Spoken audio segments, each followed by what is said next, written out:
We'll play it on. You're all set. We're all set to go? Alrighty. Like to call to order the planning advisory meeting on October 4th, 2021. With that, I'd like to read the land acknowledgement statement. We respectfully acknowledge the Grand Bay-Westfield exists on traditional Woolastook Way land. The lands of the Waimaki people are recognized in a series of peace and friendship treaties to establish an ongoing relationship of peace, friendship, and mutual respect between equal nations. The river that runs through our town is known as Woolastook, along which live the Woolastook, we, the people of the beautiful and bountiful river. We, the staff, elected representatives, pay respect to the elders past and present and descendants of this land. Item number 2 is record of attendance. Could I get a motion, please, to excuse Alex Calvin with cause, please? Seconder? Second. Thank you. Item 3, PAC minutes of September 7th, 2021. We need a motion to receive and file. Move we receive and file. And move we receive and file. Okay, seconder? I'll second. Questions on the motion? Item 4 is regular council minute meetings of August 9th and September 13th, 2021. Can I have a motion please to receive and file? Motion to receive and file. I'll second. Questions on for Councillor Falcom on anything from council on the minutes? No? Good. All those in favor? Contrary? Nay? Good. Chairman's remarks. I have no remarks tonight, so we'll just move on to declaration of conflict of interest. Does anybody have a conflict of interest with this evening's agenda? If not, we'll move on to item 7, which is zoning bylaw number 122A. Jennifer, give us a presentation. Thank you, Mr. Chair. I'm going to walk you through the proposed bylaw amendments to the zoning bylaw this evening. Councillor, this will be round number 2 for you. Yes. There were some updates from the council meeting, just some suggested changes in language. That's what you're seeing in the memo that was presented as part of your package this evening. We'll walk through them. Feel free to direct questions through the chair to me. I don't have to do this all in one big swoop. We can stop for questions in between. Okay, so real quick, I'm gonna skim through the background and context very fast for you folks because most of you already know how we got here. And then we'll go amendment to amendment, and then I'll give you a quick synopsis of what the legislative process looks like. So, municipal plan updated in 2020. Many of you were here during that time. The key thing to keep in mind here is the municipal plan really set forth a vision for a developer, increasingly developer-friendly environment that was really facilitating growth. That's what we heard from the community, and that's the direction of the zoning bylaw that comes from your municipal plan. Was also around making things a bit more flexible, allowing for more adaptable approaches to development. So getting folks through the door and getting that kind of red tape reduction on the go. So in September of 2020, this group recommended approval of the zoning bylaw. We will go over the change that you as a group requested, which is around those temporary garages. We'll go through that in detail here as part of this review. Thing to keep in mind is your zoning bylaw is expected to change. It's expected to be updated. A municipal plan and partnering zoning bylaw are considered living documents. We want them to be responsive to the demand in the community. So we're looking at tonight a combination of housekeeping style amendments. So little trips or kind of blocks that through the development officer or through council process that we've seen as an issue. We're also seeing more complex amendments, which include your response to flooding, so your flood overlay zone and parameters around flooding. The reason why your flood overlay wasn't included in that big zoning bylaw update was we were essentially waiting for the climate change adaptation plan to be completed and have those recommended measurements and the technical pieces done through that process, and then understanding that once that process was finished, those recommendations will be rolled into the zoning bylaw amendments. So there are 16 total amendments in front of you this evening. Again, really focused on improved approach, mixture of complexity, which I already mentioned, and again, some of these are from David's review, your development officer's review, and others are coming as a request of council. So to get right into the amendments, your 1 and 2 are talking about your development permit fees. So in the existing document, the one that was approved, it references a Schedule B as a fee schedule. That Schedule B does not exist. We updated the zoning bylaw, or are proposing to update the zoning bylaw, I should say, to include a $50 permit fee. Pretty straightforward, pretty simple.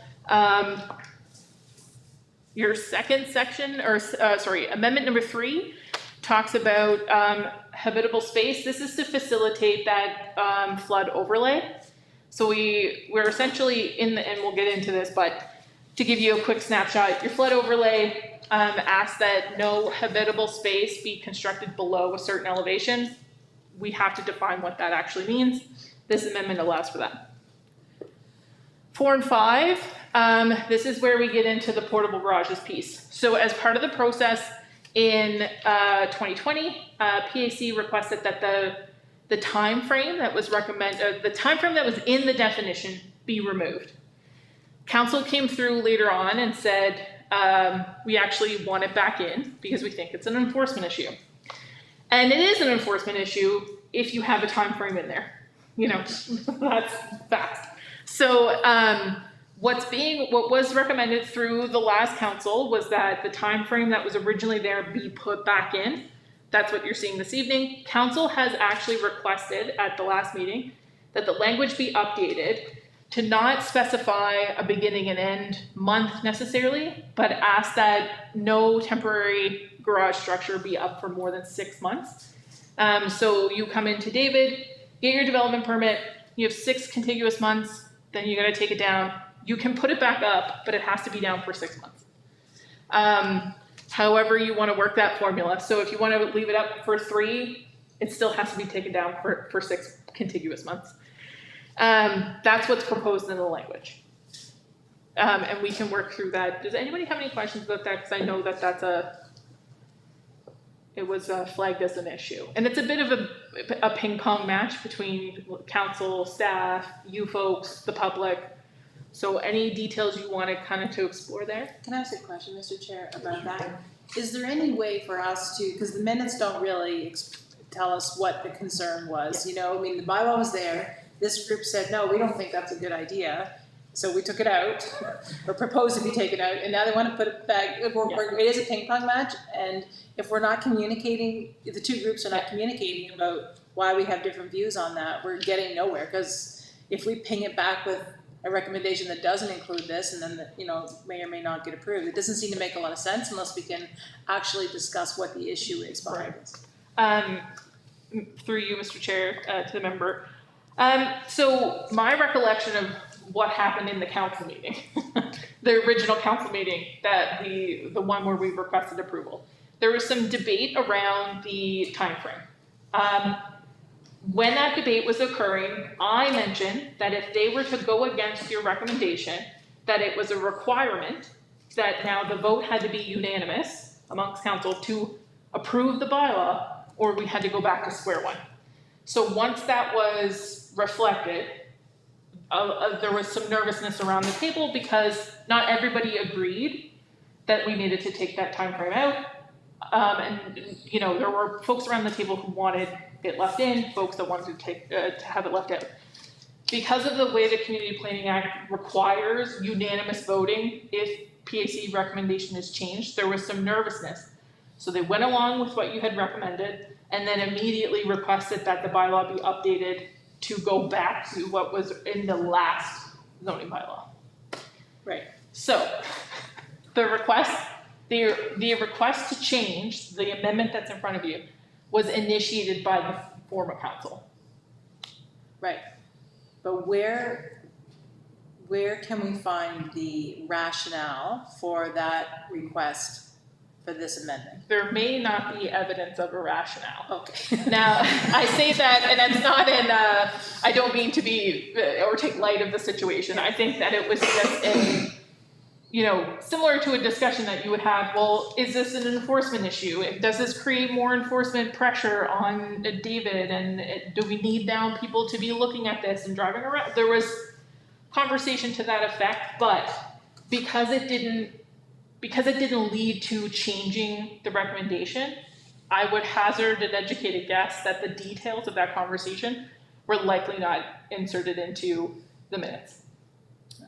Now, Mr. Chair, we can pass it over to your development officer who may have more insight, as he was also present during those conversations.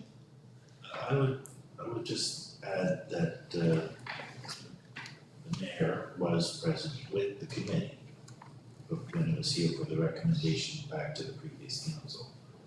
And that's basically where the memo's coming from, in that her take on it was that it wasn't necessarily the time frame as much as being winter or summer, but having the flexibility of the time frame that's the property owner could choose. So that's really what the memos brought back to you with an up to 6 month period at any point. Yes. Mr. Chair, why would there be a 6-month time frame? That is a good question, because I don't know why they would put 6 months on it. It would be due to the harsher weather from October till April. That's really the traditional way they had used, but a lot of people, like you said, use it in the summertime for work on their boat or whatever. So that was a concern that people had been raising before, that they weren't being permitted to go out in that off-season period. So, Mr. Chair, to add to that, I think the bigger picture here is to consider how these structures came about. So there are temporary structures because you don't want to put an accessory building on your property. And so this started 20, 25, maybe 30 years ago.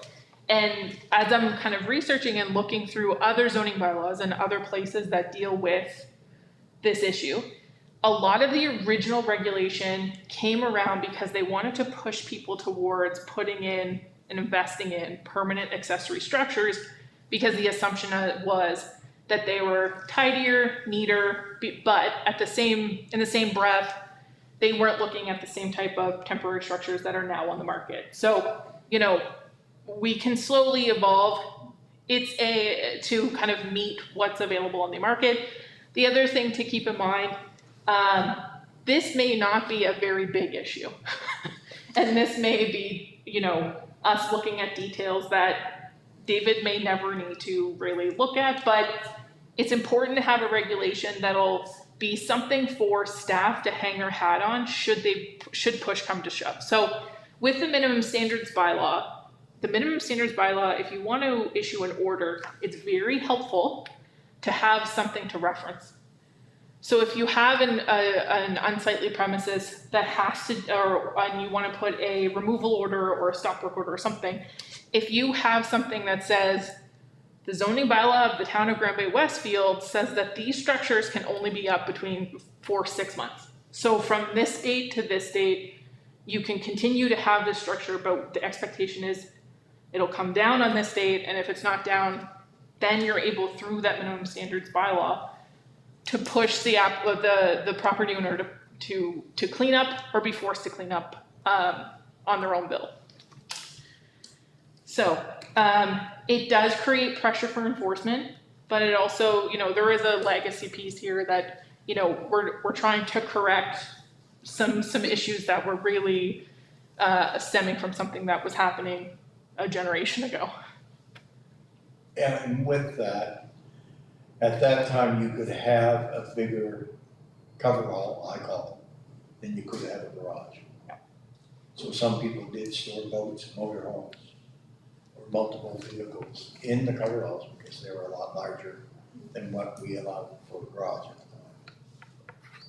And they also could use accessory building plus one of those. There was no, you know, limitation, so they could put 2 or 3 in a row, and because it was temporary, they'd risk it, right? So there's a lot of nuance to this conversation. I think, you know, if there's a desire around the table to have the ability to have them taken down, like if there's, you know, a problem within the community where, you know, they're tattered and blowing around the neighborhood and people are really frustrated by them, then, you know, the updated language you're seeing in the memo is a sufficient enough reaction to that potential enforcement issue. But how you view it is entirely up to you. Any other questions around this particular issue? We can revisit also. Okay, moving on. Okay, so this is just your explanation. Okay, so changes to self-storage facility definitions and permitted uses are your amendments 6 to 8. So a couple things here. As the bylaw was put out into the world, and conversations with David after David having used the bylaw, it came to our realization, I should say, David recommended that there needs to be a dual approach for self-storage. One that is more compatible with your kind of commercial area, specifically down River Valley Drive, and then another approach for industrial style self-storage. That's what these amendments achieve. It's allowing, especially in the industrial zones, self-storage is really something quite easy for people to get in and get up and start making money. But that kind of use is very much appropriate in an industrial zone. It's not necessarily appropriate on your kind of evolving commercial mixed use strip.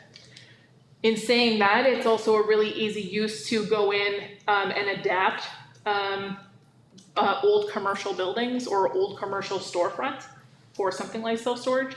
So we needed to have something to adapt to that demand and talk about kind of intensity of scale, and that's what we're attempting to achieve through the definition change and through your new application of the definition. So again, we're talking about self-storage facility commercial, so that adaptive reuse, or you can still even put kind of this low intensity self-storage in your commercial zone so your central commercial zone, which is River Valley Drive.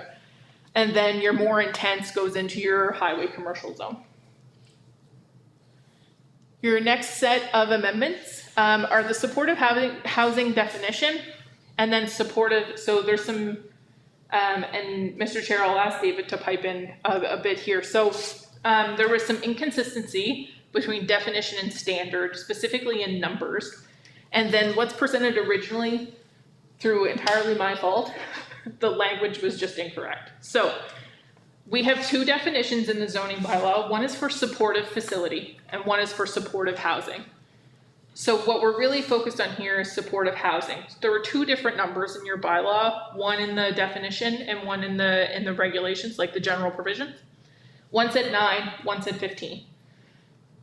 Checking the legislation, there is really no prescribed number in terms of maximum. There is a prescribed number in terms of minimum. I believe it says 5 or more. So 15 seems to be the sweet spot for current demand. So that was what the regulations were written to. We wanted to update the full package. So in saying that, supportive housing, it was written in the original amendment package as supportive housing facility, which is very confusing because it sounds a lot like supportive facility. So that was my mistake, attempted to correct here. So what we're saying here is your supportive housing, max 15. And we're, yeah. I know this is still from the presentation and you were working with your memo, but the trouble I had with that point was that they're both the same name, one describing 9 and one describing 15. So what the intention of the bylaw amendment is to have supportive housing described 15. Supportive facility has no prescribed number and definition currently in the zoning bylaw. So that works towards your Shannock style development, for example. Sorry? So Yeah, so the supportive facility, supportive housing is quite literally going into a house. So a facility is something we're assuming has been constructed for purpose. Housing is an adaptable, supportive housing is an adaptable use. So in saying that supportive housing facility, we want to add it to the rural residential zone. We also want to add it to the supportive housing, to the mixed use zone. Mixed use zone will permit both supportive housing and supportive facility. This says supportive Yeah. housing facility. But it should be updated in your memo, so that's what I mean Oh, by I see. my Oh, language this, I said. thought you meant in the old bylaw. Yes. So that's, again, my apologies for adding confusion to something that is already quite confusing, but we all have those days. So I would like to say it was because, you know, I was rushing or I was going on vacation. There were no excuses, I just made a mistake. So supportive housing, we have to add it to the mixed use zone. Again, the River Valley Drive and kind of surrounding area, we position the mixed use zone to allow for more evolving uses.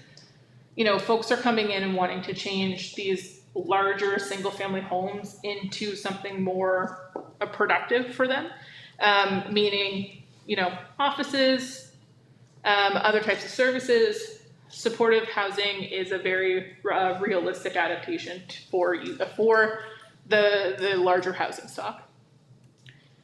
another point. Yes. Jennifer, with the supportive housing then being added to the rural residential, we've got that covered in all of the residential zones as a conditional use. Yes. And you have to come to DEC to get that permission for that. Conditional use. It's conditional use. So I'm just wondering if the mixed use zone should be allowing the supportive facility similar to what you could get in the institutional zone. Mhm.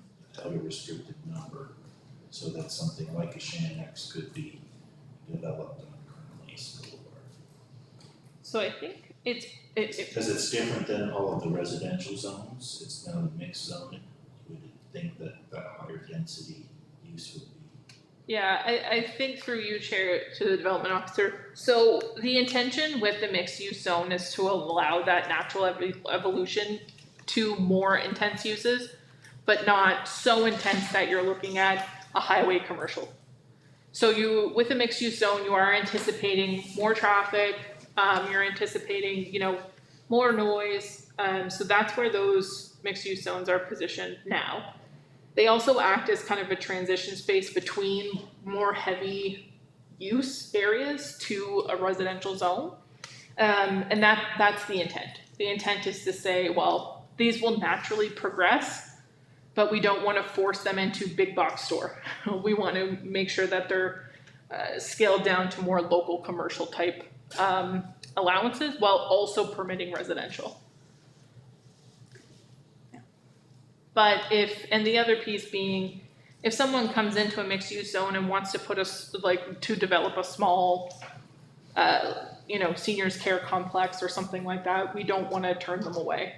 The same thing as somebody comes in and wants to put a medical facility that has different disciplines and different levels of care, that's completely appropriate in a mixed use zone. From the intention of the plan and the bylaw. So that the intention here is to not have to force people to come through a rezoning process for something like that. Any questions around the semantics of housing and facility? Clear as mud? All right. So moving on to amendment number 12, addition of minimum floor elevation in your general provisions. So we're now stating that anything developed so any habitable space in any zone has to be at 7.4 meters elevation. So in saying that, like I mentioned earlier, this is coming from your climate change adaptation plan. So the geodetic number, the magic number that came through when we look at the 1 in 100 year floodplain, we understand that 1 in 100 year floodplain equates to 6.4 meters of elevation. So why you're seeing 7.4 is that if you build a house tomorrow and then 6 months down the road, we have a 1 in 100 year flood, your house is flooded. So we look at wind projections, we look at wave run up out in South Bay. We account for all of these different pieces to make sure that we're not overshooting that minimum elevation, but we want it to be in a safe range. So the maximum range in terms of recommendation was 1.5 meters. We think like the 7.4, so 1.5 meters above your 6.4. So the 1 meter is kind of that middle spot. So the minimum is half a meter, maximum 1.5. 1 meter is where we really saw there's, comfort there without having to create extensive barriers to future development.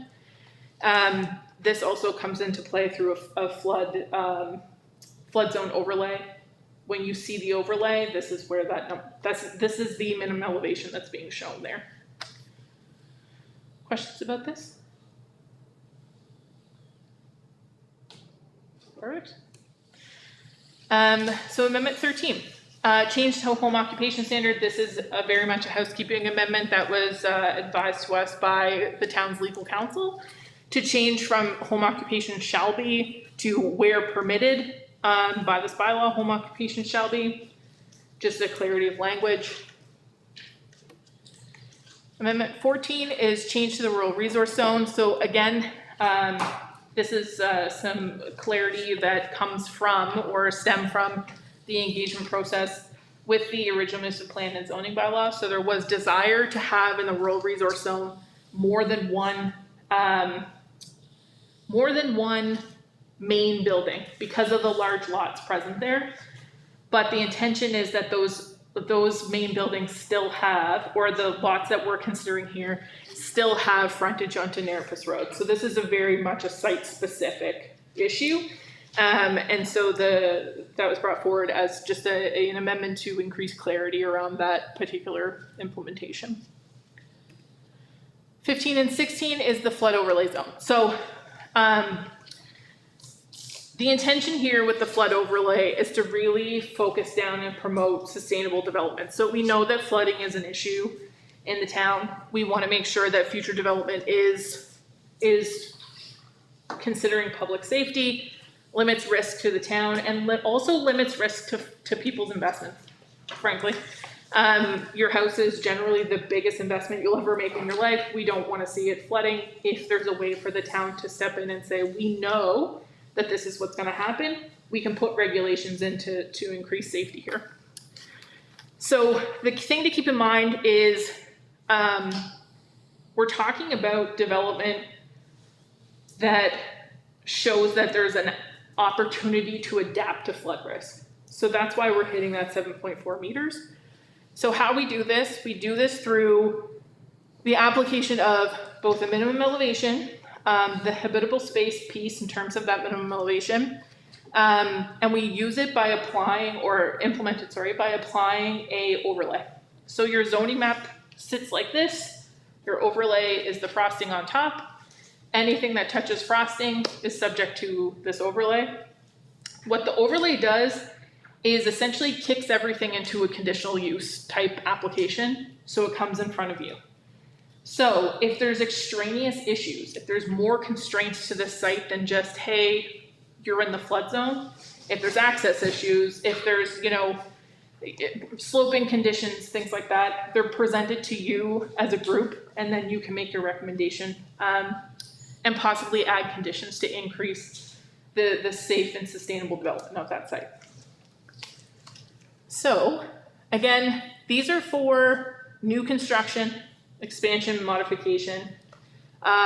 They don't apply to accessory buildings or temporary uses.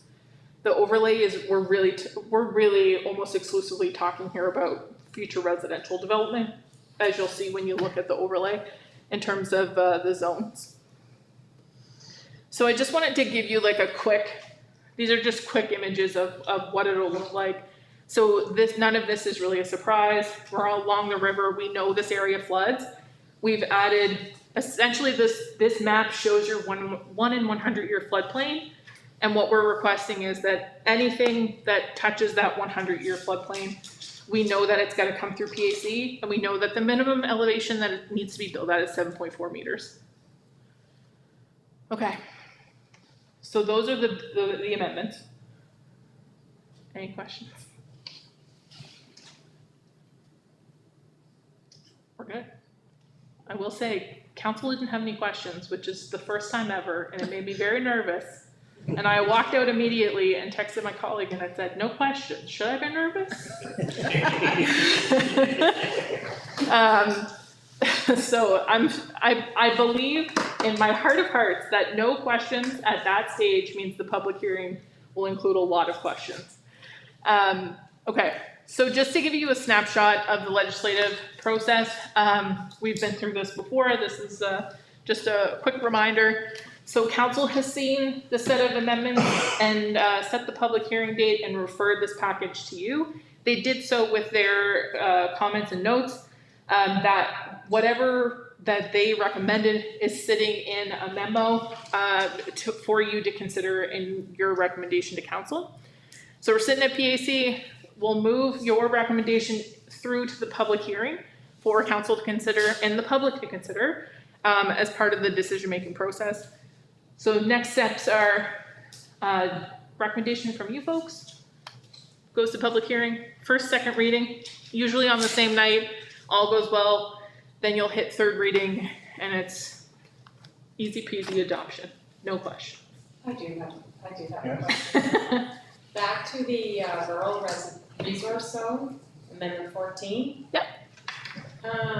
So it says on lots fronting onto Nerepus Road. Yes. But could there not be lots off of Nerepus Road that? So those lots don't have frontage. So we went through this, and David may be able to speak to this in more detail, but the big issue is frontage. So we have in the town these lots that hit Nerepus and go all the way back to the town, either the town line or Right. the water. Right. So we're saying on those lots, you can put so what has been requested is that they have a house right now that fronts onto Nerepus Road. They want to put a camp or a cottage on the back lot. So without requiring them to subdivide and without requiring them to also have legal access, we can say, okay, you have access onto Nerepus Road. You can use your existing land to access the backland for a second primary dwelling. So was this the, I remember the conversation about the tiny homes, or if you were gonna have a granny suite that was on your property. It's a different issue. It's different? Yes. Oh, okay. But in the same, and it's good that you bring that up, because, so your garden suite tops out at 72 square meters in size. You could still have that on on any lot in the rural resource zone. A secondary dwelling is I believe permitted as of right. So you just come in for your development permit, no necessity to come through PAC. What we're saying is, if you want something bigger than 72 square meters, you've got to come through. If you want 2 primary dwellings, you can do so, but only if you're fronting onto Nerepus Road and only if you're in that rural resource zone. Interesting. Yeah, so it's And this second 1 unit dwelling is for camps? well, no, it's for any size you want it to be. because the restriction was that it had to be 72 square meters or smaller. Okay. And so what we heard from specific property owners, and this is, so the other thing to keep in mind, we know that in other places, there's existing issues with legal access. So the problem is we can't have a blanket solution to all of these folks wanting to do multiple dwellings on one lot. But in this particular area, this will solve the problem in that block of space, but it won't solve the issue and will exacerbate issue in another area. And not that I wanna ask who, but, so is this a problem right now? Like, are there people who do want to do this? There's another one of interest. Okay. And also it's more of, if we have this clause around fronting onto Nerepus Road, it forces an other area to not do it. I don't wanna single out exactly where it is because it'll create issue, but there are places that, you know, have current restrictions to, like, they have constraints around access, they don't have frontage, and things are continuously being developed. If we are to say like, hey, this is only appropriate for Nerepus Road, by pointing to Nerepus Road, we have something to continuously point back to when folks come in, if they come in for a development permit without legal access. The issue really is trying to solve this requirement of frontage. You have a clause in the zoning bylaw that requires development to be fronting onto a publicly owned road. And the big issue in allowing 2 primary dwellings, so it's 2 dwellings above 72 square meters for the sake of this conversation, is the potential to create flag lots. So people will put up the second lot, say, oh, it's just a garden suite, but it's huge, and then you've got flag lots all down Nerepus Road, or anywhere really, that are then really difficult to subdivide, and difficult to subdivide in a way that will allow emergency access or to meet the emergency access provision. And Nerepus Road in particular are basically the old granite blocks that ran straight through, and they have been divided into 4 linear sections. They could have 200 acres Got on this Yeah. one lot. Is a compromise. Yeah, it's absolutely a compromise. I think the other piece is, you know, we're trying to position the town that, like, yes, that's land that's developable in the future, but it's not developable right now in a way that's one-off lots. Like, you're gonna have to look at that area to be developed together in order to ensure that the roadway is safe and makes sense and is, you know, maintainable. So it's kind of, you know, looking ahead to the future. You don't want to allow, you know, a couple flag lots to jeopardize the potential of many, many, many lots in the future. So it is absolutely a compromise. It's not something you would see in many zoning bylaws, but it is kind of a very much a case-based solution. And it will solve a lot of problems for David. the town down the road. Yes. Yes. Chair, just to make it clear in my mind again, and looking at your memo, follow what we're dealing with, supportive housing and supportive facilities. In all of the residential areas, we have supportive housing subject to section 15(3)13. Mhm. And just think, when we're introducing it to the rural residential zone, we should say that it's Subject to. section 513. Yep. I believe what the memo is indicating for the mixed use zone is that we add supportive housing facility, which is highlighted in the composite package. It would allow both supportive housing and a supportive housing facility. No supportive housing facility, just supportive facility. That's- Yes. So then our memo should not read supportive housing. It should, no, your memos should, so Supportive facility wasn't part of any amendment package, supportive facility, sorry. Supportive housing was the one that needed to be corrected. So supportive facility should not appear, it should be supportive housing. Supportive housing is the use that's added to those zones, and then it's also, the definition is corrected. Supportive facility shouldn't appear, if it does, I gotta get rid of it. It sits in the compilated version for the mixed use zone, having supportive housing and supportive housing facility. Okay. And in institution, we have supportive housing facility, both of which are the areas that wouldn't be restricted to 15. Exactly, yeah. I think we're good. If the only piece is that, Facility would be what's shown in the institution zone. so we need to make sure that In the mixed use zone. in the mixed use zone, supportive housing, subject to 513 appears. Supportive facility is also in the mixed use zone, but it doesn't have standards, so it should just be listed as supportive facility.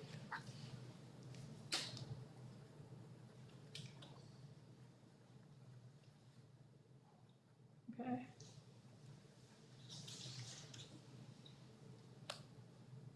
So in terms of, so the decision, so in terms of the section 5, like referencing subject to section 515, that's an insubstantial correction because the section exists.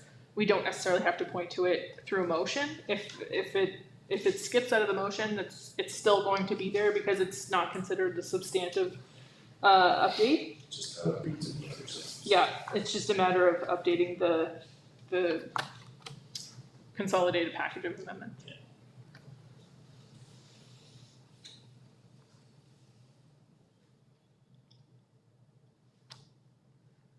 So, any more questions for Jennifer?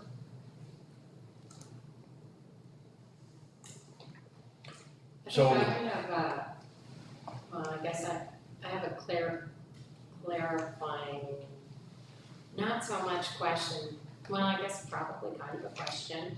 So it is around the flow, the process flow that you had up there that talks about council, yep. So referral to PAC public hearing, first and second reading, third reading.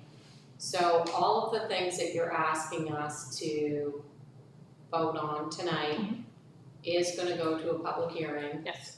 So how does that, and I probably already know this from when we actually did do the municipal plan, but I wanna make sure that I do understand exactly what's gonna happen here. Mhm. So just as an example, so any of these things that come up tonight, public hearing, you get your yays and nays.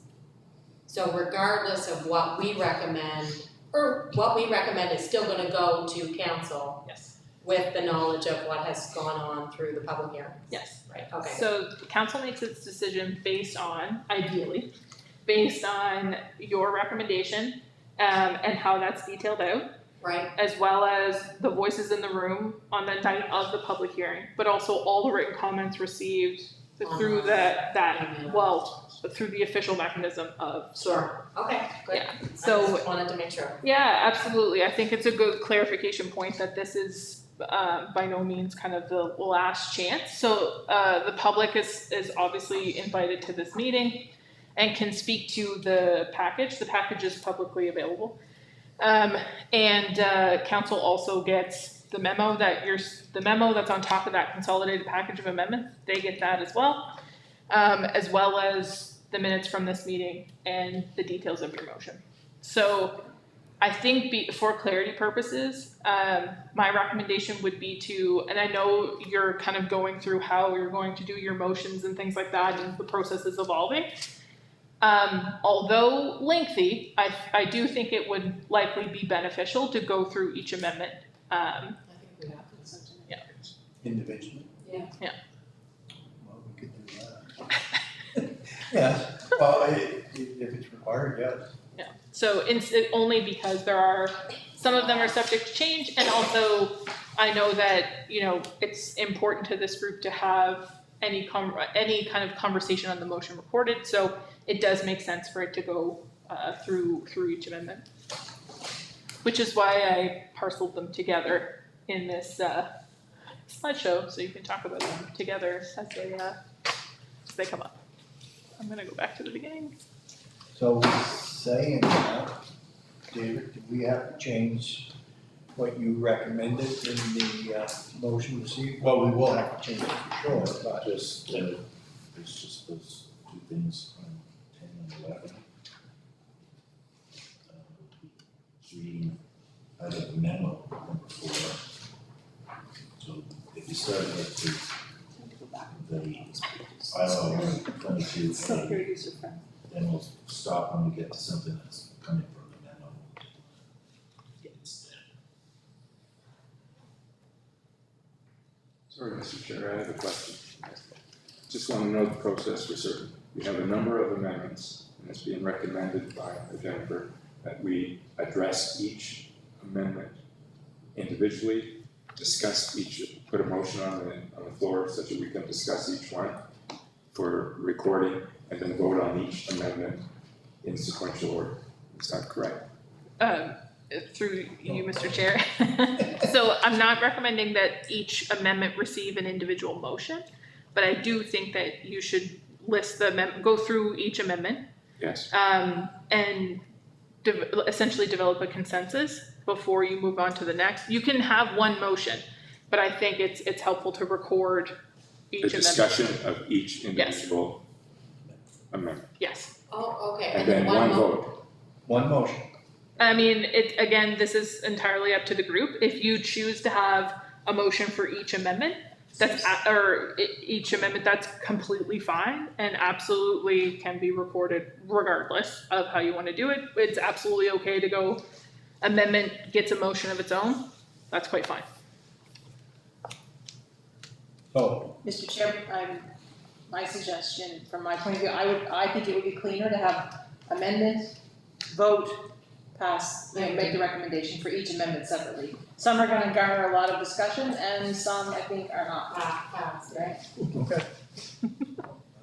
Don't take that long. Consensus. I second it, pass, we're done. And truth is, that isn't any different than how we treat the agenda. We have agenda 1, agenda 2. Yeah. The difference is this is an amendment for the bylaw, but I agree. All right. Guess that's- So I'll make the motion. I'll start the ball rolling. I'll move to accept the recommended changes as set out in amendment number 1 to section 2.13 bracket 1 sub D of the bylaw. Second. Second. Okay. Questions on the motion? All those in favor, signify by saying aye. Contrary, nay. Motion passed. Okay, so we need to do next one.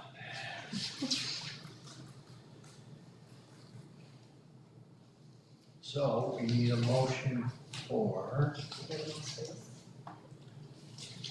catch up to you guys here. Section 3. Hmm.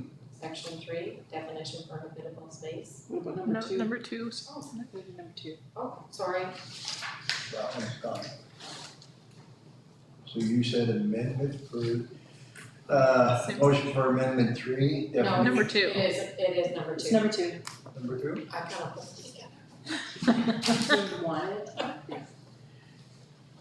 It's a $50 fee. Oh, $50.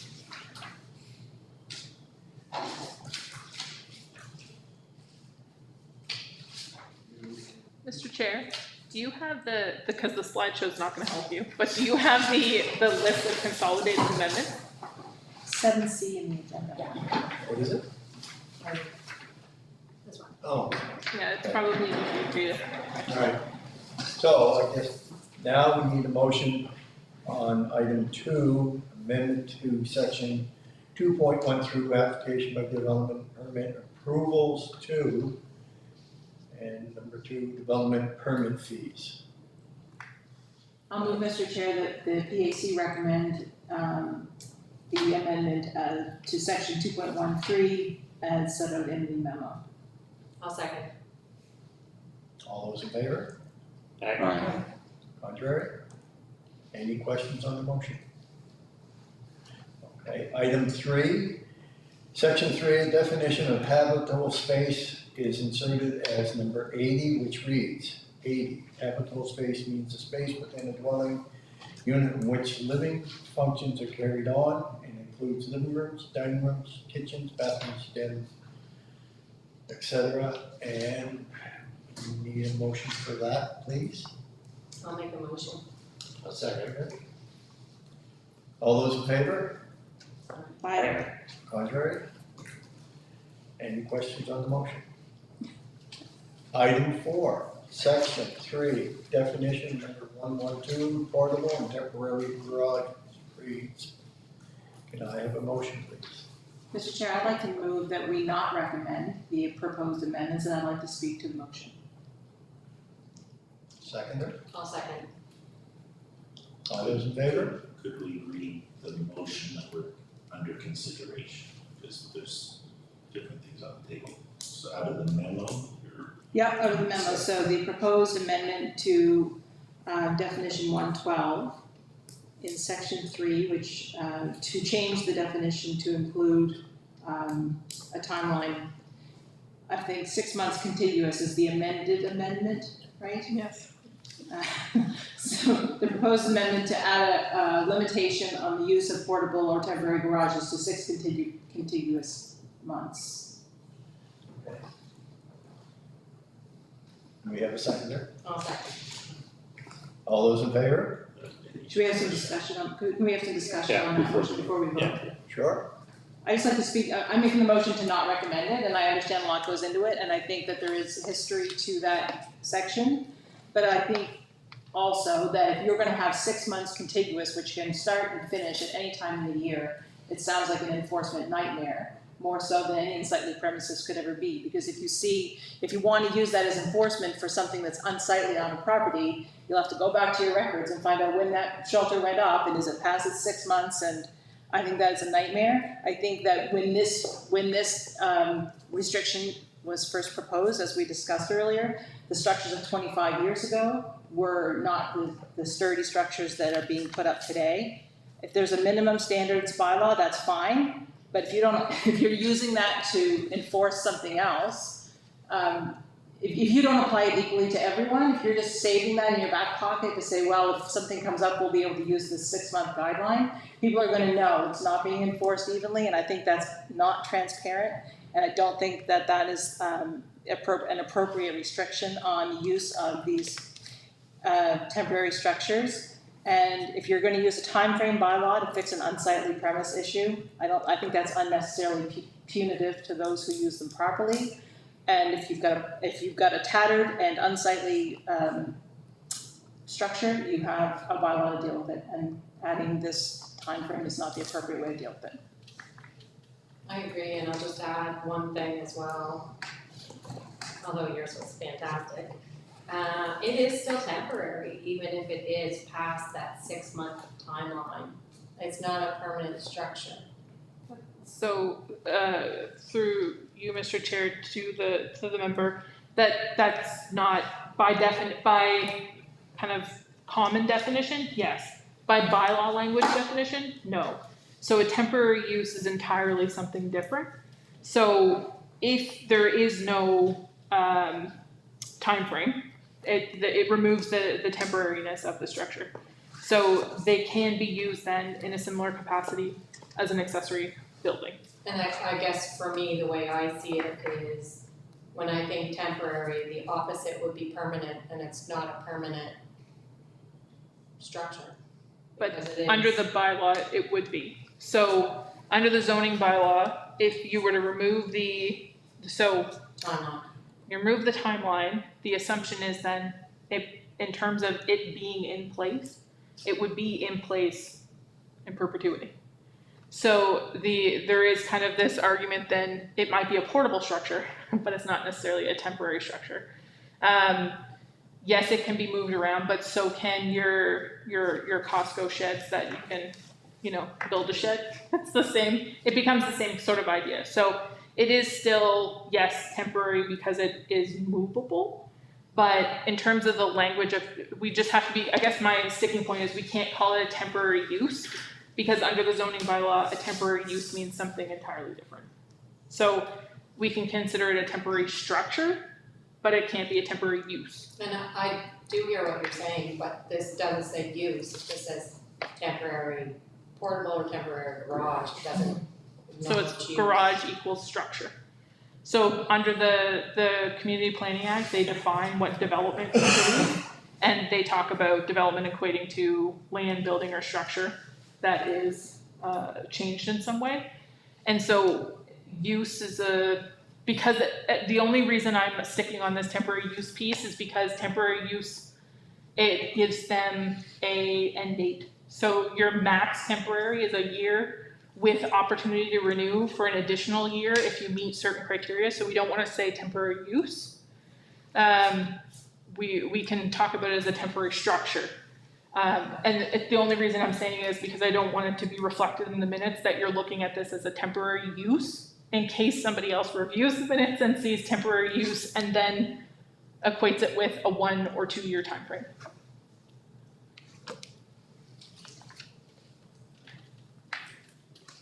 Chair, Yes, sir.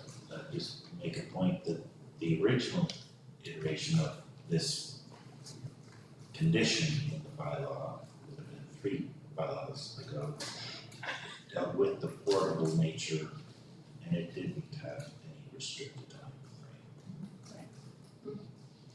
So what's in there now doesn't have it. So your existing zoning bylaw sounds to me like what you've proposed, Kathy, is there's no timeline on it. It's just a structure that can come up, move around, come down at the property owners or property dwellers' leisure. And I think that was the gist of your. Right. Yeah. I think that's I was keeps gonna teaching the say- spirit with the plan. It's encouraging development, flexibility, and all the things we talked about, why the plan is in place. I think it best meets the spirit. So I believe, Jennifer, you worked that in the way. Okay, any more questions? Just a comment, Mr. Chair. I've never seen such a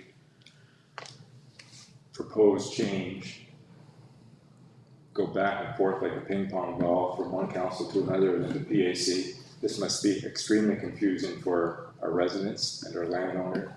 They must think that we have nothing more important to do than semantics and words. I've lived here in the town for 23 years and I have never seen an unsightly temporary shelter. And if there is one, as my other member mentioned, there is a process in place for the existing bylaw, which is an unsightly premises bylaw.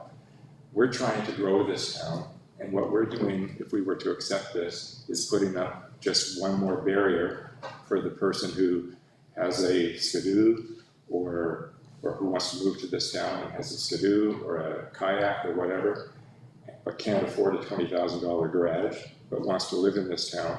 The alternative is to have them on the lawn, and I think that looks a heck of a lot more unsightly than having a structure that, for the most part, looks very, very good. So semantics is everything. I understand we have laws and guidelines that we have to get the wording right, but the spirit is let's not impose 6 months and then further define what those 6 months are. I agree.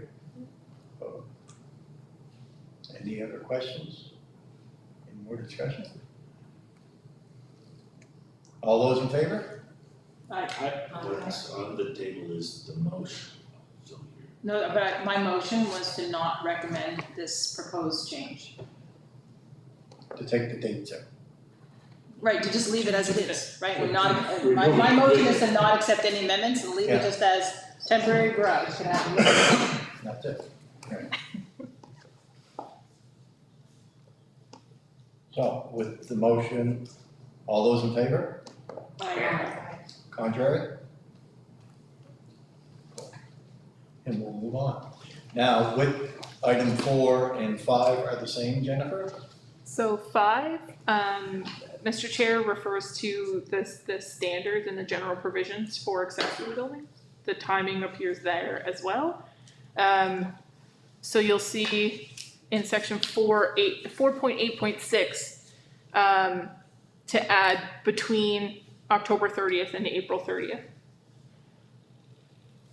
As requested by past council. But we were taking that out. So that's for amendment number 4. So amendment number 4, is it to section 3 to the definition. Yes. To essentially not make it to add, so the amendment was to add the time frame to the definition. Amendment number 5 is to add the time frame into section 4.8.6 into I believe it's the general provision section around accessory dwellings or accessory buildings, so same issue, just for continuity. One appears in the definition, one appears in the standard. So we can move on to item 6 now. Nope, we have to make a motion number 5. Motion. I'll make a motion, on amendment 5, or section 4.6, and remove the timeline. But it doesn't exist. Oh, right, that's a proposed amendment. Moves the To keep amendment. it status quo, Okay. not to accept the Yes. recommendation, yes, right. And we need a seconder. Second. Any questions on the motion? All those in favor? Aye. Contrary? Now we can move on to number 6. But that's why we're here, to get it right. That's right. Yes. And so item 6, section 3, definition number 127, self-storage facility, which reads, and we need a motion to accept or deny. Mr. Chair, I'll move that the PAC recommends the proposed amendments to section 3, definition 127. Second. All those in favor? Aye. Contrary? Any questions on the motion? Item 7, amendment to section 9.2.1.2, additional use of central commercial zone to add after printing establishment.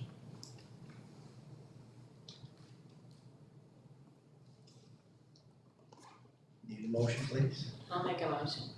I'll So second. it's amendment to section 9.2.1.2 to add storage facility commercial as a conditional use. I'll second. Questions on the motion? All those in favor? Aye. Contrary?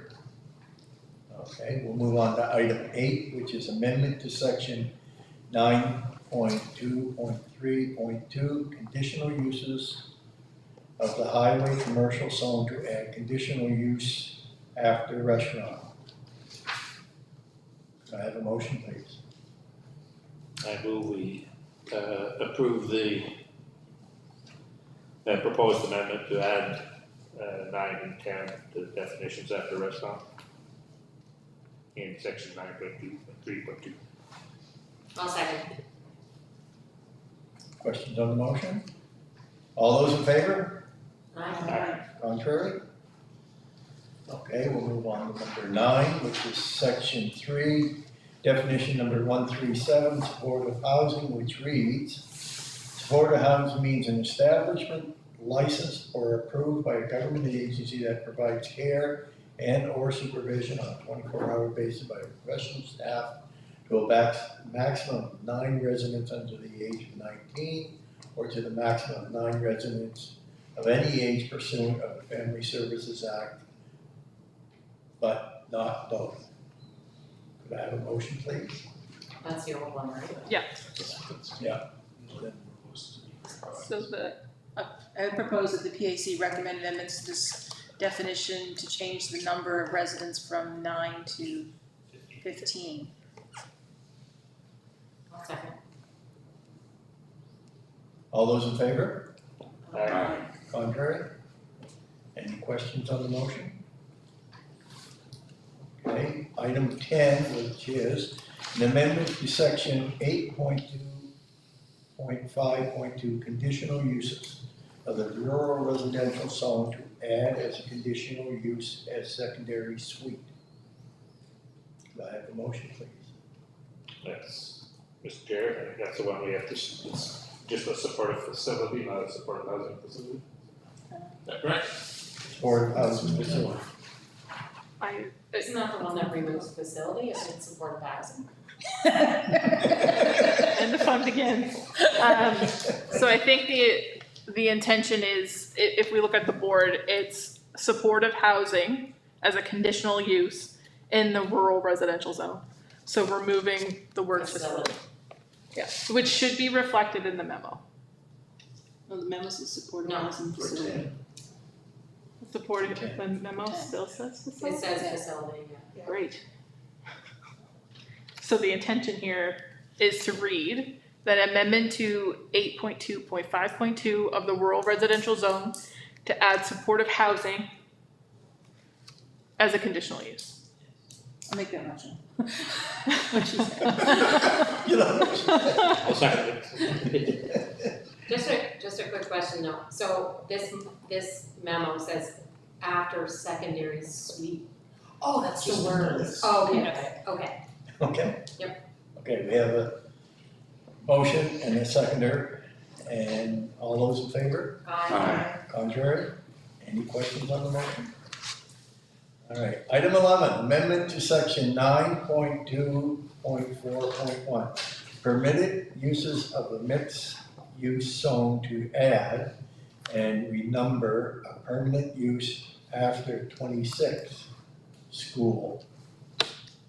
And also 27 would be supportive housing facility. So again, so we will be referencing the memo, and the memo may be wrong. So what the intention of the amendment is, amendment to 9.2.4.1 of the mixed use zone to add supportive housing as a permitted use in the mixed use zone, not conditional. I think it is the facility. So that's, The consolidated has supportive housing, and you've added the housing facility in red. And it should be supportive housing facility. so amendment number 11, the intention is to put supportive facility in the mixed use zone. So I'm getting the wrong word. So the amendment number 11 is amendment to 9.2.4.1 of the mixed use zone to add supportive facility as a permitted use.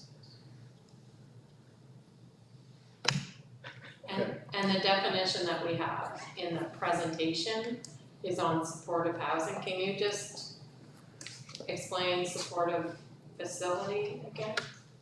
Yeah. So supportive facility has no max beds. Right, that's the And then supportive Shannon's housing, example. yes. Okay. So supportive housing is 15 max beds. Got it, okay. I'll make a motion. Where is it? I just realized I can just do something here. I will make a motion to accept the amendment to section 9.2.4.1. Permitted use of the mixed use zone to add and renumber a permitted use after 26, which is school, to include number 27 being supportive facility. Facility. I'll second. Any questions on this motion? If not, all in favor, signify by saying aye. Aye. Contrary? Okay, item 11, amendment to section 4, general provisions to add. Is that amendment number Item 12? 12. Item 12, sorry. An amendment to section 4, general provisions to add 4.10, minimum floor elevation above flood level. No development of any habitable space shall be permitted in any zone unless the minimum geotechnic elevation at the top of any floor is at least 7.4 meters. Motion, please. I'll second. Any questions on the motion? If not, all those in favor signify by saying aye. Aye. Contrary? Okay. Item 13, amendment 13, sorry. Section 5.4, home occupations, which read, home occupation shall be subject to the following requirements.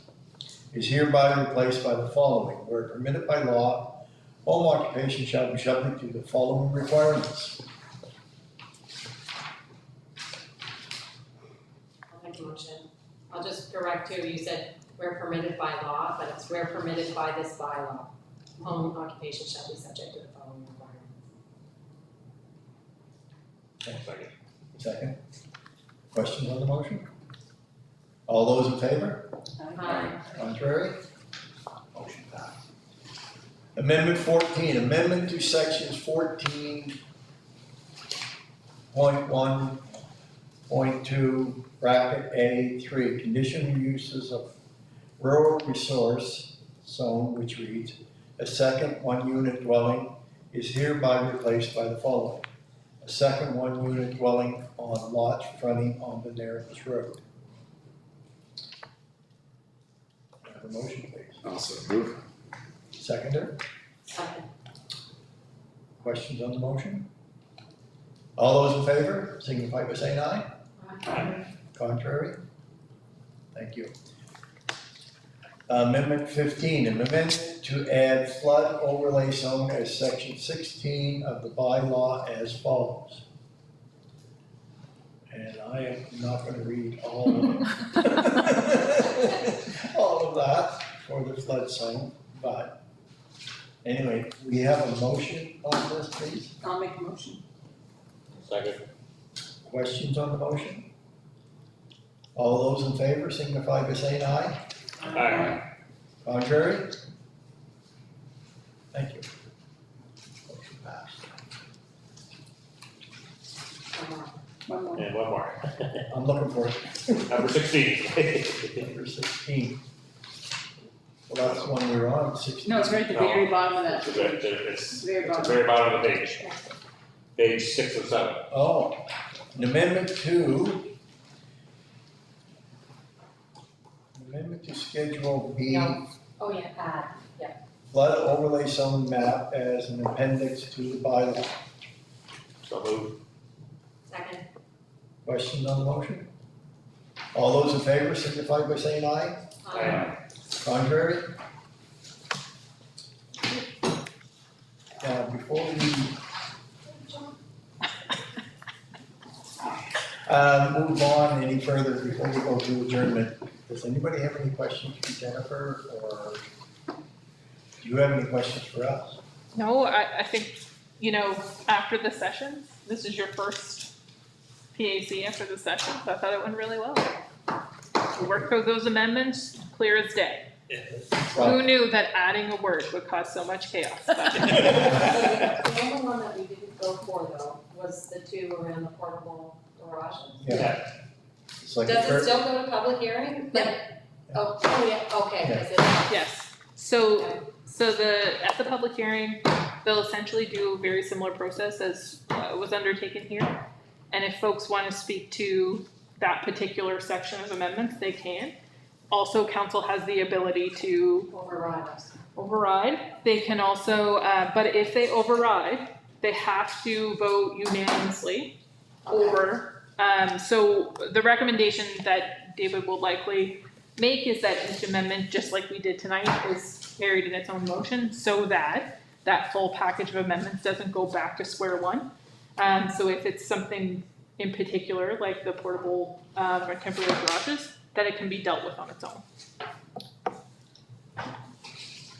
So same, you're gonna read through them for the third time and maybe hopefully never again. But with Jim being here, he can explain it all to Yeah, detail. absolutely. So basically what we did tonight, Mr. Chair, was that we took an omnibus bill and made it into separate little ones. Yes. That we voted on, such that the whole package does not have to go back. Yeah. Right. You can sever out the one thing that is at issue. Just a question, maybe for Jennifer, Mr. Chair. When this goes to public session and public readings, first and second reading, will each of the like if there's 50 people in the audience that all want to speak, some will want to speak to one item, some will want to speak to another. We'll be going through them, or is it your recommendation that we would go through them just like you mentioned, David, we'll do them one at a time?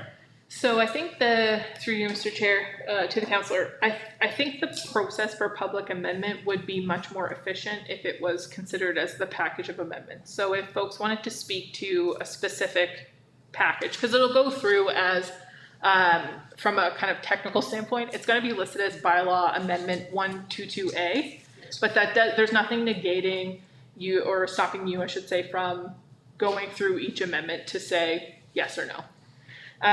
So you can have individual motions, but it'll all still be packaged as bylaw 122A, because that also will be how it's read in the consolidated version. So I wouldn't recommend that the public be given kind of individual opportunity if there are 50 people here. However, if there's a more reasonable amount, there's nothing to say that that can't be facilitated.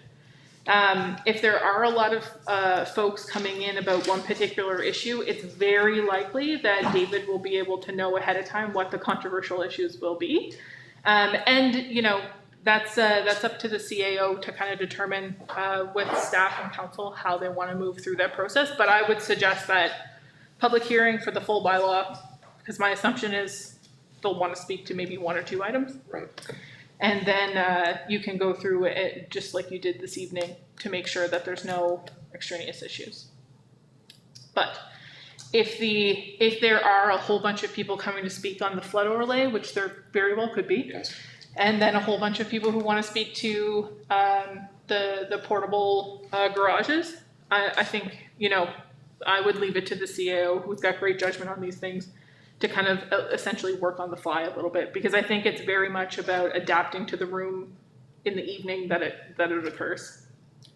Yeah, so my answer is yes and no. Thank Okay. To kind of build into that from here as we move to the public hearing, anyone that has the opportunity to look at the documents and they can send in their comments. So that becomes part of the record as well, that can be commented on by anyone else reading the comments. Yeah. Just a question. So any comments submitted get added to the file? Okay. With that, need a motion to adjourn. Second. Thanks, everyone.